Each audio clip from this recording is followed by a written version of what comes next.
विस्तारण भी किया जा रहा है। हमारे साथ विनीत पांडे हैं जो सचिव हैं इस विभाग के। सर आपसे समझना चाहते हैं कि कैसे ये सोच में आया और कहाँ से आपने शुरुआत की? जैसा कि आपने बताया कि स्वच्छता अभियान एक सोच का नाम है और इसमें विभाग ने जुड़ करके इसको और भी प्रचारित प्रसारित करने में अपनी सेवाएं प्रदान करने का निश्चय किया है। तो जिस जगह पे आप खड़े हैं ये पहले एक डंप यार्ड हुआ करता था जिसमें कि पुराने कूलर फर्नीचर और इस तरह की चीज़ें पड़ी हुई सिर्फ ध्यान देने की बात थी और इस मिशन के माध्यम से ये सोच और ये ध्यान वो दफ्तरों में आना शुरू हुआ है। तो जो शुरुआत एक छोटी सी यहाँ पे हुई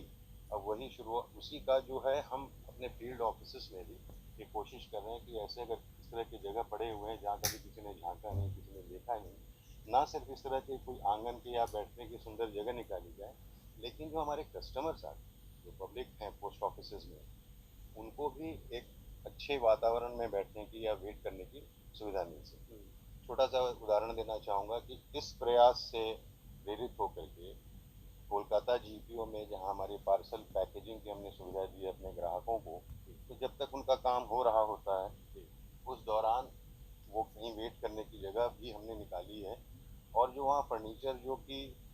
मतलब जिनको कबाड़ समझ करके डिस्पोज किया जाना था उसमें से छांट छांट करके वहाँ पे उसके एक क्रिएटिव लुक दे करके एक छोटा सा हमने वहाँ पे एक पार्सल कैफे बना दिया। तो ये जो पहल थी इस दूसरे चरण में ये सोच अब हमारे दूर दराज के पोस्ट ऑफिस में लगभग 18,000 हमारे विभागीय पोस्ट ऑफिस हम ऑलरेडी कवर कर चुके हैं जहाँ पे अवेयरनेस है कि न सिर्फ एक अपने कार्यों का निष्पादन जैसे ग्रीवांस रिड्रेसल जो होते हैं शिकायतें जन शिकायतें उनको एक प्रोजेक्ट मोड में उनको एक त्वरित तरीके से निपटाना अगर हो एक पर्टिकुलर पीरियड में तो उसका इम्पैक्ट साल भर उसी स्पीड से वो चलता रहता है। तो उसमें नई एक बदलाव आया है जो माननीय सांसदों के सुझाव आते हैं अपने अपने क्षेत्रों से उनका भी निपटारा उनका समुचित जवाब। तो इसको अगर हम गुड गवर्नेंस या सुशासन के लार्जर संदर्भ में जोड़ें तो उसमें स्वच्छता एक कड़ी है और जितना ज़्यादा हम इसको इंटरनलाइज कर सकेंगे सिस्टम के अंदर क्योंकि आपको पता है कि पोस्ट ऑफिस सिर्फ एक दफ्तर नहीं है इट्स कम्युनिटी सेंटर। पर्टिकुलरली अगर आप दूर दराज के क्षेत्रों में जाएंगे तो आप वहाँ देखेंगे कि पोस्ट ऑफिस में कार्य हो या ना हो कुछ लोग आकर के बैठते हैं और बातें करते हैं। तो गवर्नमेंट की जितनी स्कीम्स जा रही हैं और इसके अलावा पोस्ट ऑफिस में कॉमन सर्विस सेंटर आ गए हैं तो हर प्रकार की सेवाएं post office as one stop shop. तो नेचुरली फुटफॉल बढ़ेगा और उसके साथ साथ ये अवेयरनेस जैसे योगा को हमने अब इंटरनलाइज किया हुआ है जनमानस में एक रोज का व्यवहार में तब्दील हो गया है उसी प्रकार से स्वच्छता एज ए सोच कि सफाई सिर्फ ये वाली सफाई नहीं है अपने आसपास का वातावरण ठीक करना है। हर जगह दफ्तरों में हमने देखा कि सामने में कहीं जगह बनी होती थी गार्डन की लेकिन वो वहाँ पे कूड़ा कचड़ा डाल करके उसको ऐसे ही बस नेग्लेक्ट किया जा रहा था। तो अब जैसे जैसे ये आ रही है तो आपस में प्रतिस्पर्धा अलग अलग फील्ड ऑफिस में हो रही है कि हम भी अपने दफ्तर को सुंदर दिखाएं और साफ सुथरा रखें और ज़रूरी नहीं है कि इसके लिए कोई फ्रेश पेंटिंग की ज़रूरत पड़ेगी जस्ट क्लीनिंग। अभी मैं आपको अगर हमारा जो जो प्रवेश द्वार है मैं अगर आपको वहाँ 2 मिनट दिखाना चाहूँगा कि कैसे फर्स्ट इम्पैक्ट जो कोई भी विजिटर आता है चाहे वो कर्मचारी हो या कोई जनता का व्यक्ति हो उसको क्या मानस में बनता है। तो एक कोना जिसमें कि बिल्डिंग मटेरियल्स पुराने जिनका यूज नहीं वो पड़े हुए थे बिल्कुल मुख्य द्वार के सामने। उसी प्रकार से जब आप अंदर एंटर करते हैं तो वहाँ पे एक अंधेरा सा एक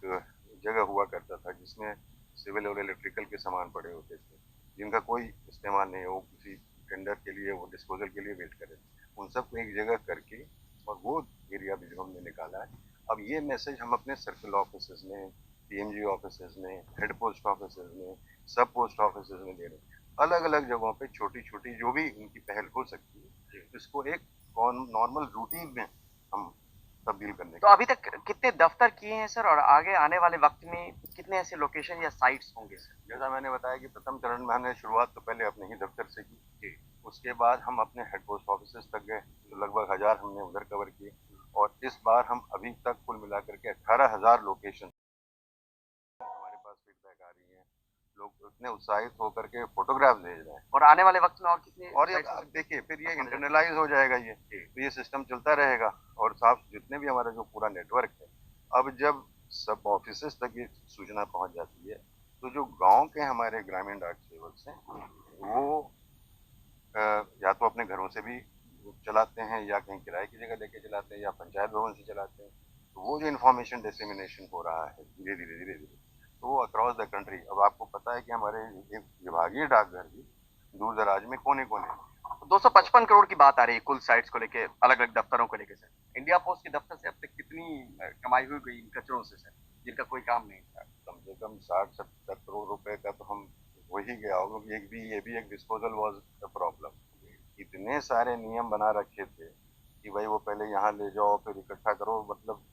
उसको डिस्पोजल की जो प्रक्रिया है उसमें ही इतना खर्चा हो जाए, तो वो हमने डेलीगेट कर दिया है। हमारे मन में एक सवाल भी आ रहा है सर, पुरानी फाइलें भी होती है तो उसको आप ऐसे कबाड़ी में नहीं बेच सकते, उसकी क्या प्रक्रिया होती है कि उसको कैसे बेचा देखिए, जाता है? जो फाइल रिटेंशन के नियम है